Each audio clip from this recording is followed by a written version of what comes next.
गुफा के अंदर हुआ एक ऐसा धमाका जिससे बाबा खुद भी परेशान हुए। तंत्रक बाबा के अमल से रूही की जान तो बच गई, दूसरी तरफ तंत्रक बाबा के सामने सच्चाई भी। आगे की गुफा के अंदर मैंने एक ऐसा हुनर किया है जो मुझे नहीं करना चाहिए था। मैंने भगवान की एक ऐसी भक्ति को यहाँ पैराक करने की कोशिश की है जो कि मुझे नहीं करना चाहिए था।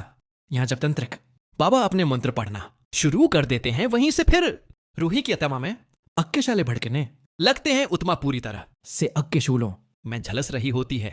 जैसे ही अग जलने लगती है, मंदिर के अंदर भगवान की मूर्ति के साथ भी अग के शोले भड़कने लगते हैं। घर वाले परेशान होते हैं।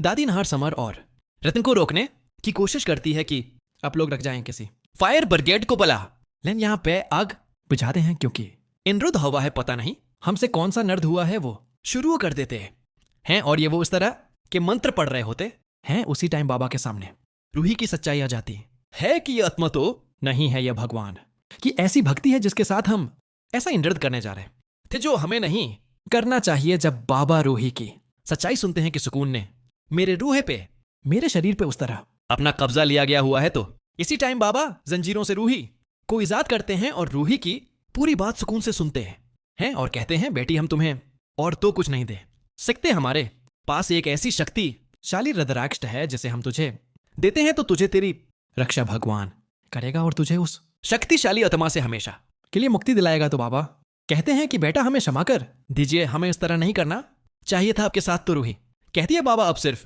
और सिर्फ यही मुझ कृपा कीजिए कि मेरे घर वालों को इस आत्मा से महफूज कीजिए। मेरे पति और मेरे घर वाले इस आत्मा के विष में हैं जो उनको हर तरह इस्तेमाल कर रही है। आप यही कृपा करें कि उस आत्मा के लिए ऐसा कुछ कर दें कि वो हमारा घर छोड़कर चली जाए। तो बाबा जब ये सुनते हैं तो गुस्से में होते हैं और कहते हैं, बेटा हम इस तरह का कोई अमल करेंगे जिससे सुकून को, सुकून की शक्तियों को हम बेवश कर देंगे जो कुछ भी नहीं कर पाएगी। वहीं से जब घर के अंदर भगवान की मूर्ति के साथ आग लगना शुरू हो जाती है तो सब हैरान और परेशान होते हैं कि हमने कौन सा ऐसा इंद्रद किया है जिसकी हमको यह सजा मिली है। दूसरी तरफ हम देखते हैं कि रूही की जो आत्मा है वो एक पूरी शक्ति के साथ इस घर में होती है। तो घर वाले जब नहार बाहर उठते हैं, देखते हैं यहाँ ना कुछ आग लगी है और न ही कुछ हुआ है। जब नहार उठते हैं तो देखते हैं कि मेरी रूही दिया जला रही है, भगवान की आरती कर रही है। तो यह सब कुछ देखकर बहुत ज्यादा खुश हो जाते हैं और असली रूही नहार के साथ नकली